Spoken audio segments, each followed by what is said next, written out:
สบายดีทุกคนเปิดคลิปมาเขาก็จะเห็นข้าวปุ้นเป็นตนาแสบบ่เดี๋ยวใดๆพวกข่อยกินแท้กินบาเบิด2 ถ้วยคนเดียวแล้วเฮ็ดน้ำแกงข้าวปุ้นข่อยก็จะเฮ็ดสูตรข่อยเองเลยเฮ็ดน้ำป่นธรรมดาเนาะเจียวหมักเผ็ดเอาเจียวหมักเผ็ดน้ำหอมแล้วเราก็มาต้มน้ำปลาเฮ็ดน้ำป่นธรรมดาเอาเฮ็ดแซ่บคือกันหลายคนก็สิเฮ็ดสูตรบ่คือกันเนาะแต่ว่าสูตรข้อยนี่สูตรบ่ได้ใส่น้ำปลาแดกเพราะว่ากินปลาแดกบ่ได้ค่ะทำปลาแดกอยู่แล้วใดๆเฮาก็จะตำหมักเผ็ดก่อนเนาะตำหมักเผ็ดก็มีแต่ใส่แต่กระเทียมหอมหัวแดงหอมบัวนะแล้วหมักเผ็ดใส่หน่อยนึงเพราะว่าจะบ่เน้นเผ็ดเฮ็ดแบบธรรมดาเฮ็ดรสชาติอ่อนๆเฮ็ดบ่เผ็ดน่าจะปรุงแล้วมันจะนัวกว่ากันอีกบางสูตรเขาจะเฮ็ดเขาก็สิใส่กะปิใส่น้ำปลาแดกขัวใส่กันแล้วเขาจังเอามาตองเนาะแต่ว่าข้อยจะบ่ได้เฮ็ดแนวนั้นก็จะต้มแบบน้ำป่นเลยตามเลยก็เอาไปขัวให้น้ำมันร้อนๆแล้วก็จิเอามะเขือดงขัวก็บ่ขัวโดนเพราะว่ามันสิไหม้มะเขือจะไหม้ขัวมันเดืองๆจักหน่อยแต่นี่ก็ยังเกือบไหม้ข้างนึงแล้วเนาะใส่ใบขี้หูดน้อยนึงให้มันหอมแต่ว่าสีมะเขือมันจะบ่แรงเพราะว่าเขาบ่ได้แช่มะเขือก่อนถ้าอยากให้แดงต้องแช่มะเขือก่อนเฮาจึงค่อยมาตำมันจะเฮ็ดให้น้ำมันแดงข้างหม้อใส่น้ำโตเพราะว่าสิเฮ็ดน้ำต้มปลาเลยหม้ออันนี้เป็นหม้อเจียวหมักเผ็ดบ่เป็นหยังเฮาเจียวหมักเผ็ดไปบางกีนี่มาข้างหม้อใส่ข่าใส่ซิ่งไข่ใบขี้หูด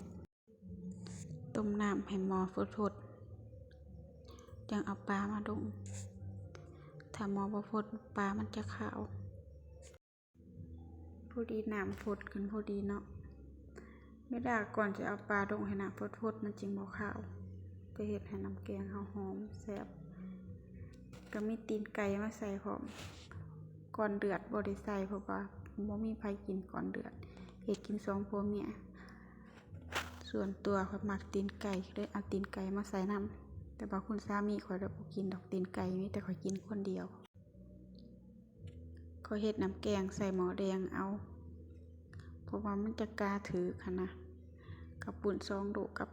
น้ำแกงเต็มหม้อแดงก็พอดีกันข้าวปุ้นกับน้ำแกงใส่ตีนไก่กับปลาก็เกือบคนบ่ได้เต็มหม้อซั่นเอาหม้อแดงก็เฮ็ดก็ดีคือกันเพราะว่ามันร้อนไวนะต้มปลาแป๊บเดียวก็สุกก็เปื่อยแล้วถ้าจะเบิ่งเต็มเพราะว่าหม้อน้อยคนจะสิบ่ได้ปลาตัวบักใหญ่นี่ปีนขึ้นแป๊บเดียวเห็นบ่เปื่อยละบ่ได้ใช้เวลาโดน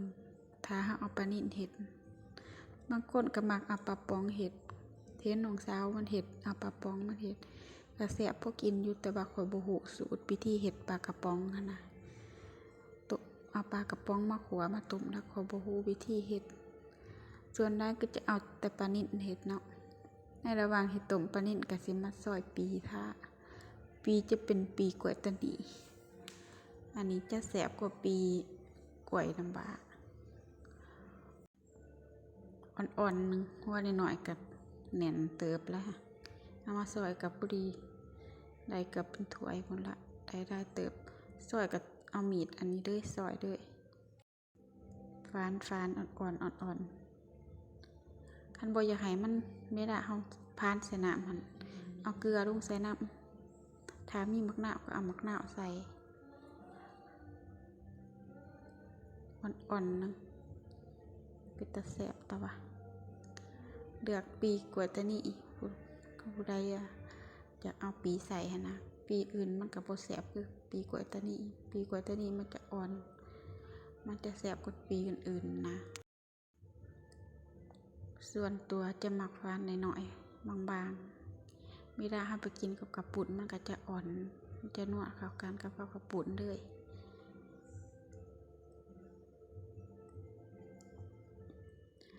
ฟานเดี๋ยวเราก็ได้เติบแล้ว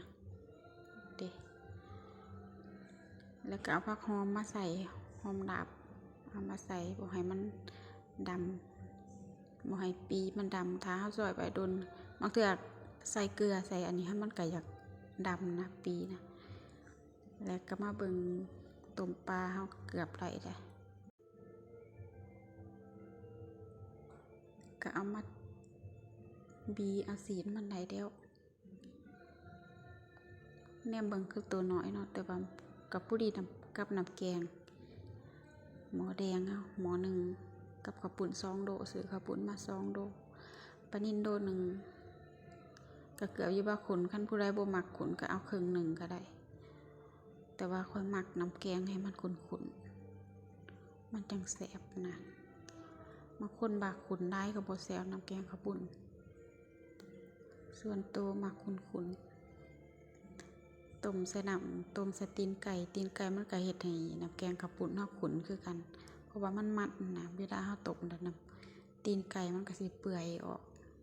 เฮ็ดน้ำแกงเฮ็ดให้น้ำแกงมันขุ่นขึ้นถ้ามันเฮ็ดส่วนได้เฮ็ดคืองานบุญงานดองเขาเจ้าจะต่ำกลางมันสนับให้มันขุ่น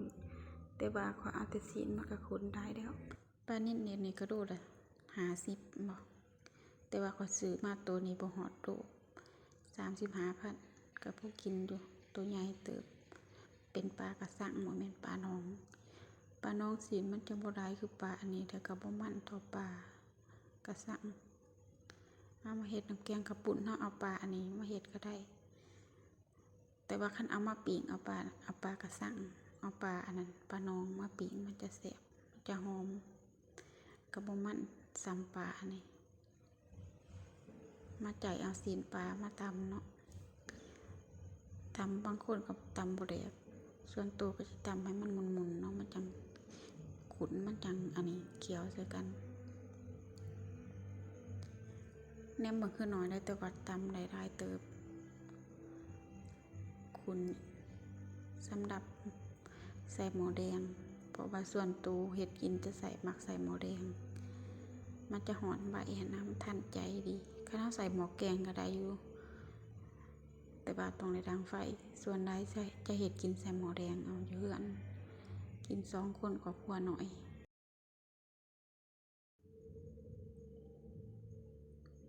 เฮ็ดน้ำแกงบ่ได้ใส่กะทิเลยเฮ็ดเป็นน้ำป่นเอาบางคนมักใส่กะทิก็ได้แต่ว่าเขาบ่มักมันนะเขามักธรรมดาเอาเฮ็ดน้ำป่นแต่ปลามันก็มันเด้เฮาใส่ปลาเอาใส่อันนี้เอาธรรมดาแซ่บคือกันเดี๋ยวเราก็มาใส่หม้อเลยน้ำอันนี้น้ำหนาเฮายังบ่ทันได้ใส่แต่มันเป็นน้ำหนาที่เฮาเจียวมักเผ็ดก่อนหน้านี้นะเอาใส่น้ำแกงด้วยมันจะเรื่องหน่อยหนึ่งเพราะว่าน้ำหนามักเผ็ดทำว่าทันใส่มักเผ็ดก็จะแดงขึ้นมาอีกหน่อยหนึ่ง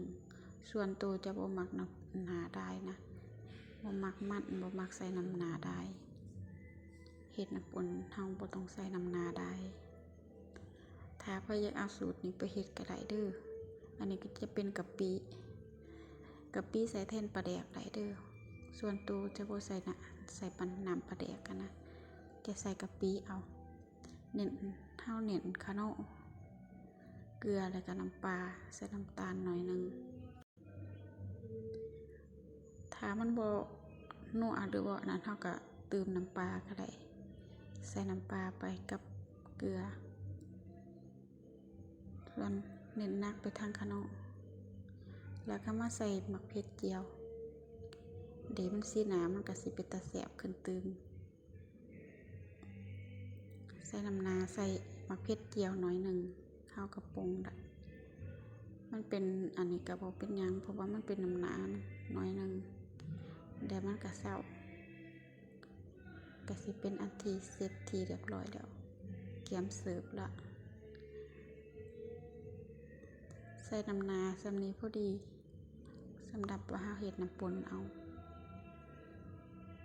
ขุ่นแห้งบาบ่น้ำนาขุ่นหม้อแดงกับเวลาเฮาจะเฮ็ดกินครอบครัวน้อยใส่หม้อแดงเฮาจึงกะได้ปลาบ่ฮอดโลก็ได้กินกับข้าวปุ้น2โล2กิโลก็พอดีงามเต็มหม้อแดงกับข้าวปุ้น2โลเหยื่อก็จะมีถั่วงอกส่วนตัวบ่มักผักกระดำเนาะบ่ได้เอาผักกระดำเอาแต่ปีแล้วก็ถั่วงอกแล้วก็มักถั่วแล้วก็ผักนี่แม่นเก็บอยู่สวนเฮาเองเฮาซื้อแต่ผักสลัดกับมักถั่วผักหอมบัวผักหอมป้อมผักหอมดาบนะเฮาเก็บอยู่สวนตัวเองบ่ได้ไปซื้อก็กินแล้วก็พอครอบครัวน้อยอยู่ก็พอได้เก็บมันเป็นผักปลอดสารพิษเนาะแซ่บมันก็ประมาณนี้กับบ่แดงแห้งพอดีกินบ่มันแห้งปานใดผู้ใดมักอยากได้สูตรนี้ไปเฮ็ดก็ได้เด้อเอาไปเฮ็ดลองเบิ่งจัดไปถ้วยใหญ่สามีขอเรากินไป2ถ้วยมาเด้อมากินข้าวปุ้นนำกันอาหารแดงมื้อนี้สำหรับข้าวปุ้นนี่ก็มักอยู่ได้ประเภทเส้นนี้มักแต่ว่าส่วนตัวก็มักข้าวปุ้นได้คือกันกับสามีก็มักข้าวปุ้นคือกันกินตลอดก็ได้นะกินบ่เบื่อกินได้ตลอดสำหรับข้าวปุ้นเฮ็ดแบบนี้ได้เฮ็ดน้ำปนกินบ่ได้เฮ็ดใส่น้ำกะทิบ่ได้เฮ็ดใส่น้ำหนาคือเขาเจ้าเฮ็ดบ่ได้ใส่เครื่องหลายเฮ็ดซำนี้ก็แซ่บคือกันขนาดว่าเฮาบ่ได้ใส่ปลาแดกนะนี่ใส่แต่กะปิเอาก็กินเบิดเป็นถ้วยมักใหญ่มาเด้อมากินน้ำกันเด้อส่วนไผที่มักกินแบบมักเผ็ดมักกับก็ได้คือกันก็แซ่บคือกันแต่ว่าส่วนตัวจะบ่มักมักเผ็ดมักกับนะ